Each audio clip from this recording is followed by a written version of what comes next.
Hey, welcome back.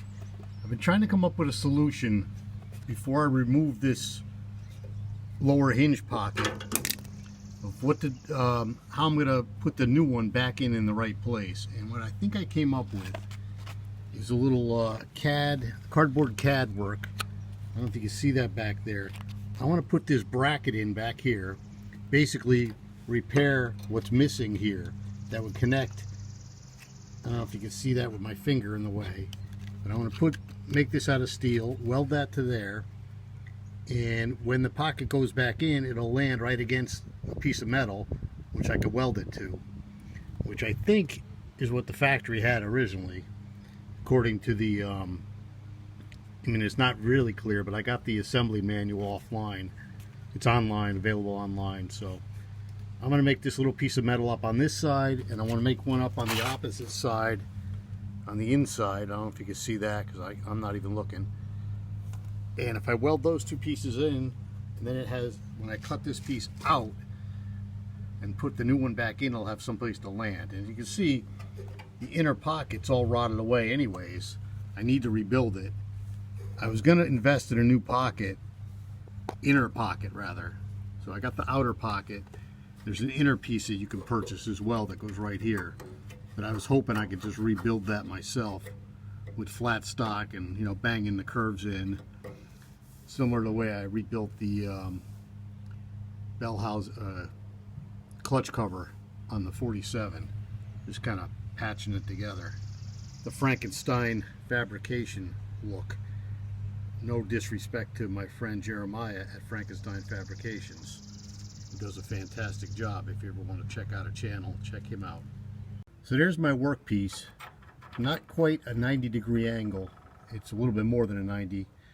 And I've tried it, this is a second trial getting it in there. But I'm going to put it in now, and I'm going to show you. I think it fits really well. And then I'll try tacking it in. So there it is in place. And see, when I slide it up, it butts up against the piece I'm going to remove, and it's flush. I'm going to swing around. You can kind of see, well, there it is right there. So I got to get it just in the right place where it's up against that wall flat. Because when that piece comes out, the new one goes in, it'll just lean right up against it, and I can just weld it right to it. And I got to do the same thing on the opposite side where there's absolutely nothing over there at all, and still try to find the right place. So I got to be a little forgiving to myself. But there's the workpiece right there, and I'll try to get something to clamp that in place and then tack it in. I think what I'll try to do is like a puddle weld. Let's see if I can hold this with my finger. See that the rot hole? If I could just weld right there, it's like a giant puddle weld. I think it'll be fine.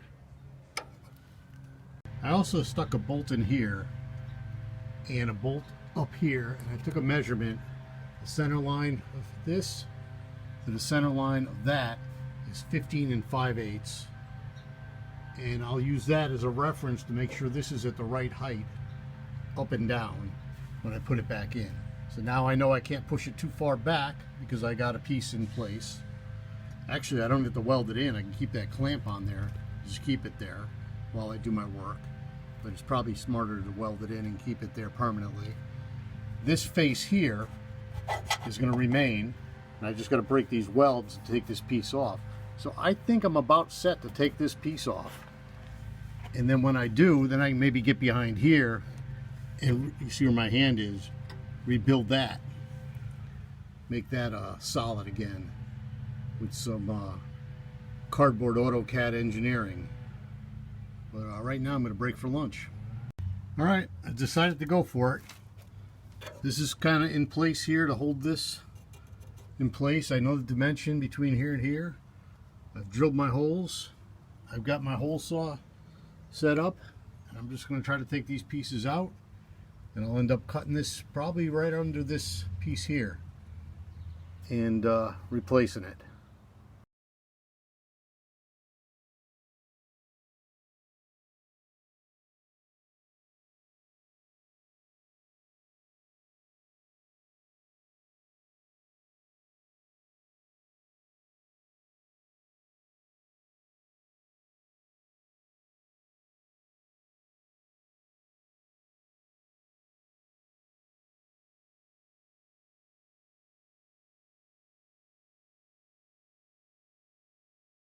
I didn't realize I left the time lapse running so long. I think I made a phone call in there somewhere too.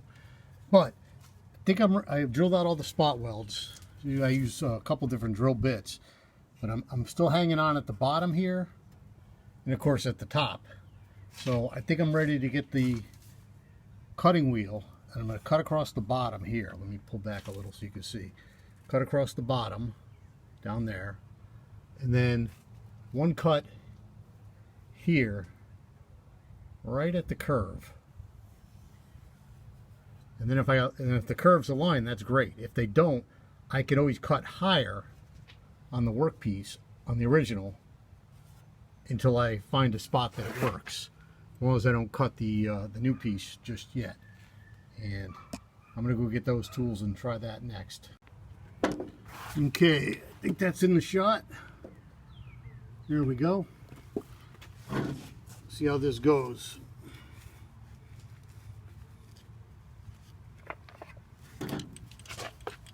Basically, this has a lip that's under here, so if I just cut this off, it should free it.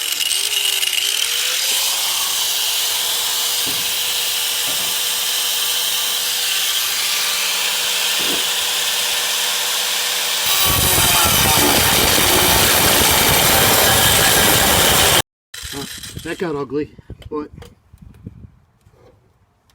it should come out now. There's nothing really holding it at the bottom except this little piece, which I can cut off, I guess, with this wheel going maybe that way. I still got to make the cut here, which I said I'm going to cut it as low as I can, because I could always make it bigger. And then once I got that cut made, I can start prying this off and prying this open, and all these spot welds should be done. So let me make a cut across here. This should cut easy. Famous last words.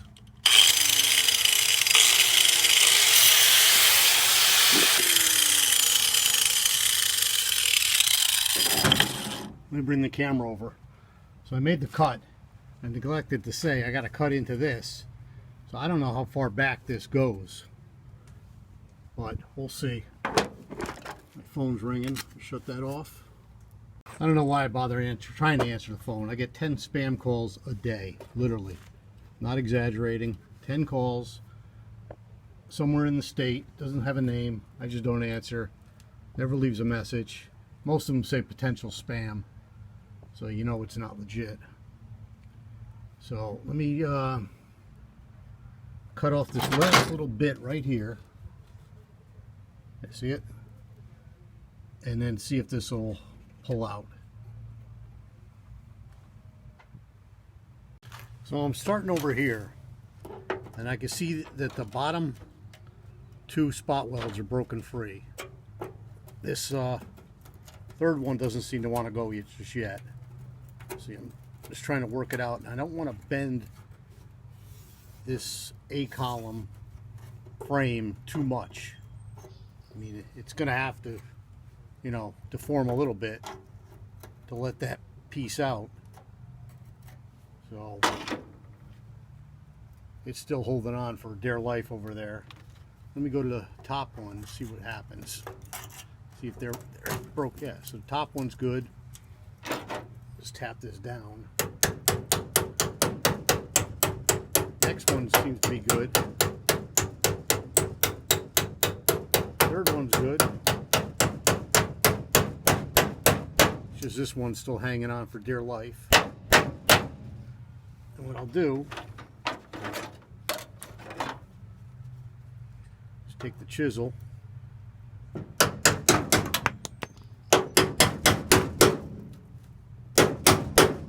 It's got to go. There's nothing there. There it is. Get out of there. And put it back into the shape it should be. And basically got to do the same thing on the other side now. Over here. Make sure these guys are all broken loose. And see what's holding on over there, if anything. So let me set this here, here. You can kind of see what I'm up to, I think. There's my hand. Okay, good. Let's see.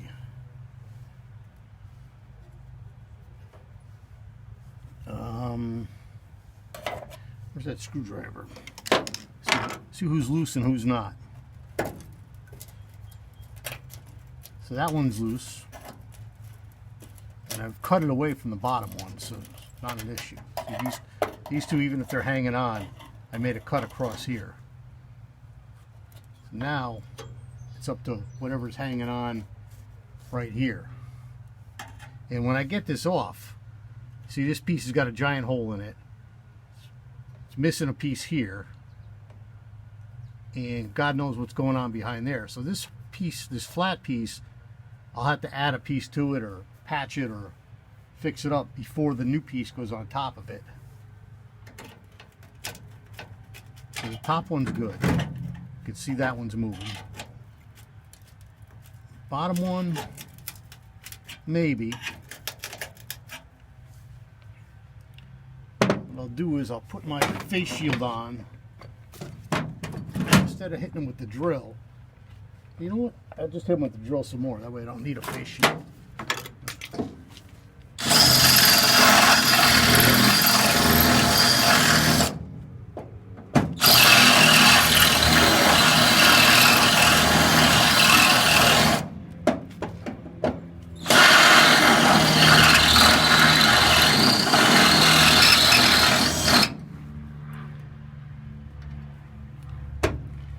Let's see.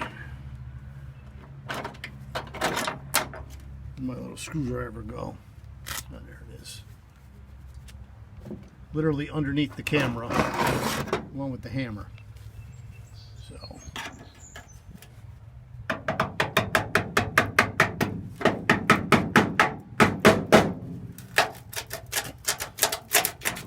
You got rust jumping out from behind there. You know it's in bad shape back there. It's just a matter of getting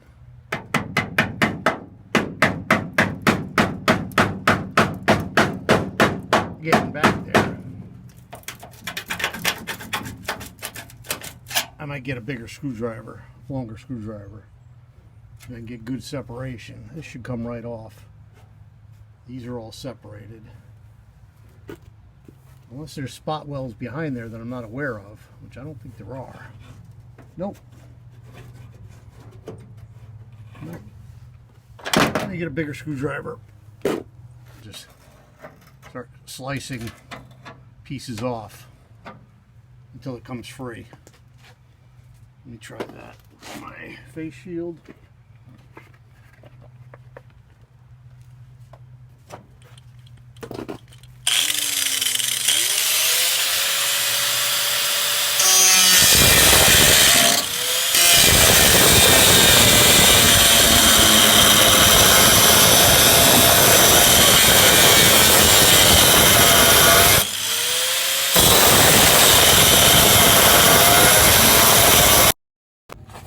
Wow, look at that.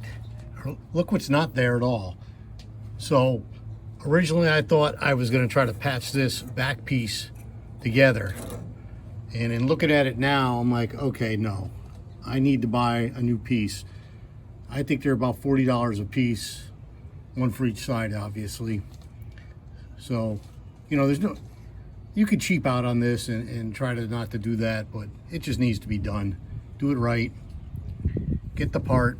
What I'll do here is I get a flat plate and I'll cut this out with a piece of cardboard, and I can see the seam is there.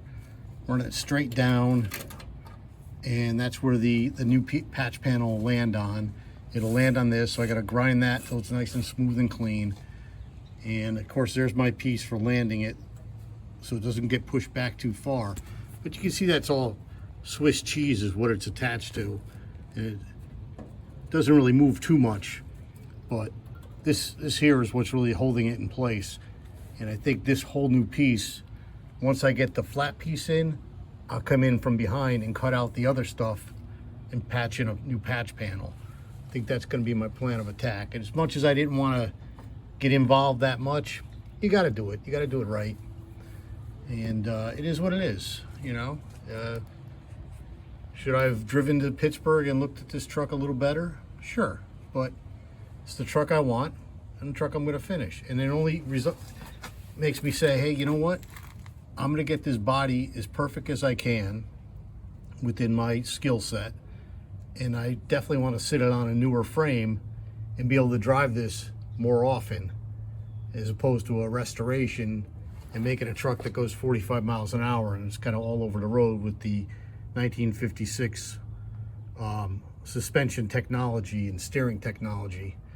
Might as well upgrade to something newer. So I'll get this all fixed. It's just going to take a little time and money, which, you know, I'll get it somehow. I might have to go back to work. I don't know. I think I resolved the fact that this is going to be a long, slow process getting this cab finished. Even started to finish, but here's what where I'm at now. I cut out the top of this. This is the cab support. It's part of the cab. It was Swiss cheese, so I cut it away, and I made a patch, and I'm gonna weld the patch in.